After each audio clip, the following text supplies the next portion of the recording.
Where you choose to retire can make a huge difference in how far your money goes. And let's be honest, a lot of people are feeling a little panicked about that.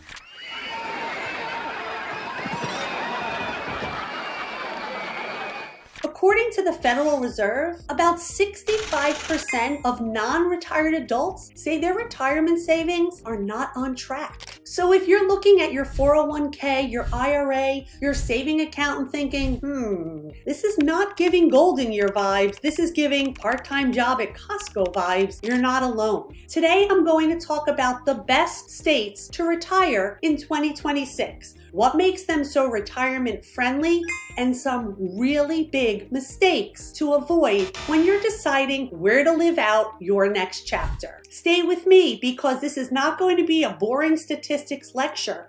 I'm going to translate all of the charts into real life. For those who don't know me, my name is Cori. I'm a local real estate agent right here in Monmouth County, and I help people buy and sell homes here in New Jersey. And a lot of my clients are either planning for retirement or trying to figure out phase 2 of their lives. So I pulled a big national study from WalletHub that ranks all 50 states for retirement, plus data from the Federal Reserve about how prepared people actually feel. Spoiler alert, it's not great. Let's get into the rankings first, and then I'll tell you how to use this information for yourself. WalletHub compared all 50 states across 46 different factors.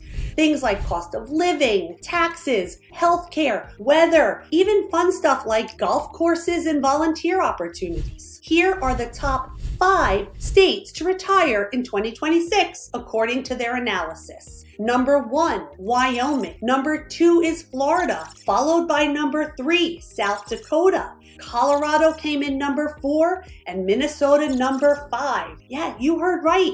Not just Florida, Wyoming, and South Dakota are having a main character moment. WalletHub's analyst basically says retirement is supposed to be relaxing, but it can be really, really stressful when you're suddenly moved to a fixed income and realize your money has to last possibly 20 to 30 years. So the best states are the ones where taxes are low, cost of living is reasonable, healthcare is good, and there are actually things for you to do so you don't go stir crazy. In other words, can you afford it? Can you stay healthy? And will you be bored out of your mind? Let's unpack what they looked at because this is the part that actually matters when you are deciding where to live. They broke it into 3 big buckets. Affordability was 40% of the score.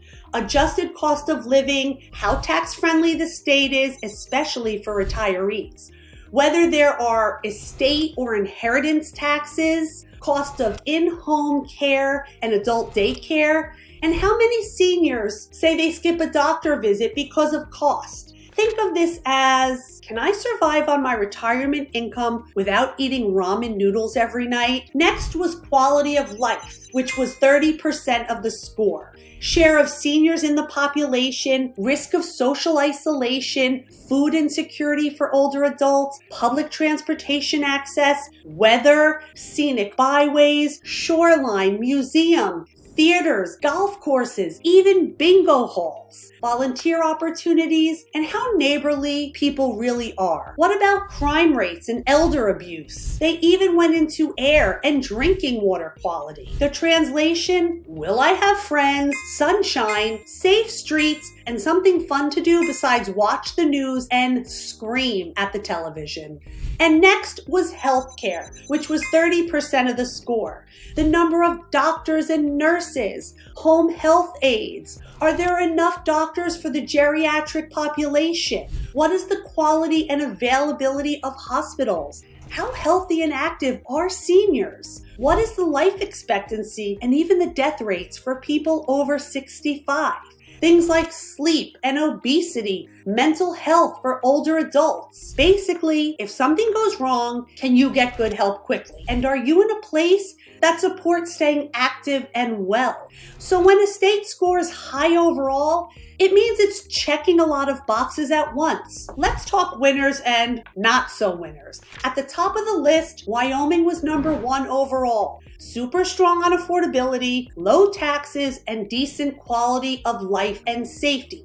Florida came in at number 2. It has very retiree-friendly taxes, amazing weather, and one of the lowest death rates for people 65 and up, even though its overall cost of living is not the cheapest. Pretty high. South Dakota, Colorado, and Minnesota round out the top 5 with a mix of good health care, low poverty among seniors, and strong quality of life scores. On the other end, Kentucky is ranked 50th, Oklahoma was 49th, and Mississippi 48th.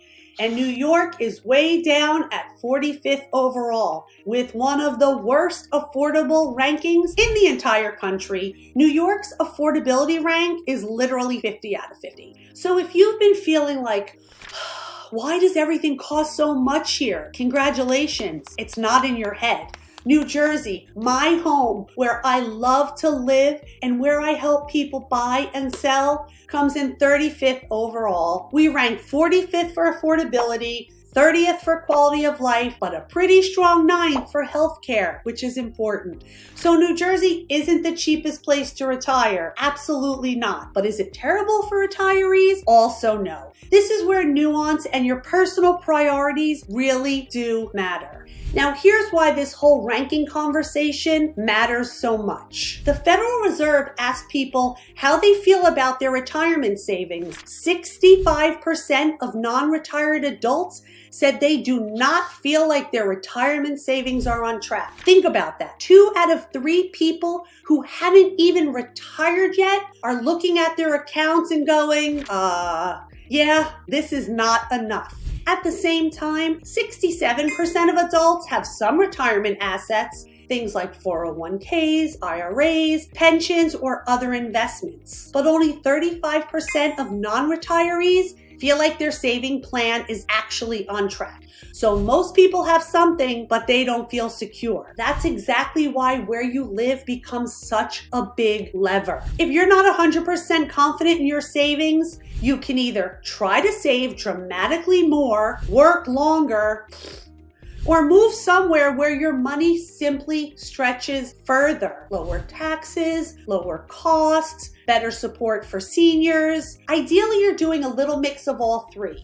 If you're in New York or New Jersey right now, here's how I use this information. First, accept the reality. Both New Jersey and New York are more expensive and score poorly on affordability, but they score much better on health care and quality of life in a lot of areas, and that matters. Second, get specific about your priorities. Do you care more about being near family and grandkids? Do you want beaches and sunshine all year round? Are you okay with snow if it means lower taxes and cheaper housing? Third, remember this: the perfect retirement state on paper might not feel perfect to you in real life.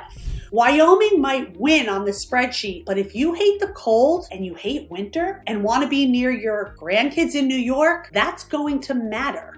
So instead of asking, what's the best state to retire, maybe try asking, what's the best state or town for me to retire given my money, my health, and I want to be near my people? And that's where someone like me comes in.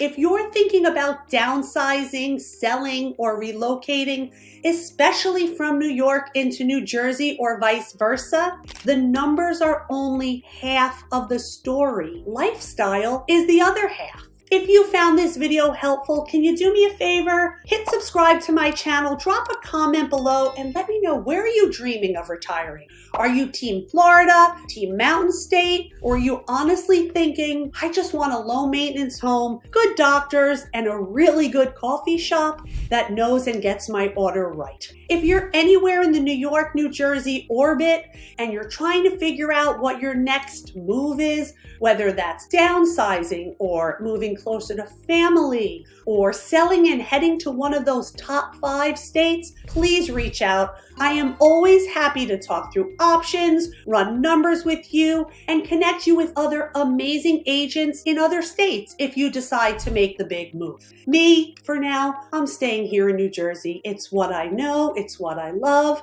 and it's where my people are. Thank you so much for joining me this week, and I look forward to seeing you on my next video. Bye.